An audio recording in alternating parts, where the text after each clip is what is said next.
এখন আমি আসি। হ্যাঁ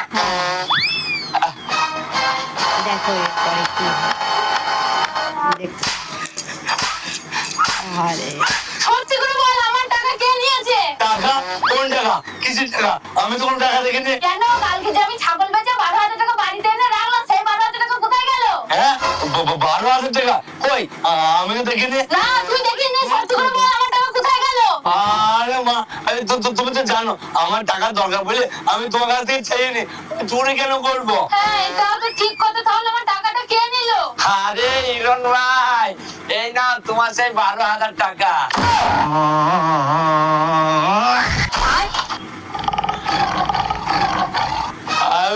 মা, এই টাকা আমার নয়।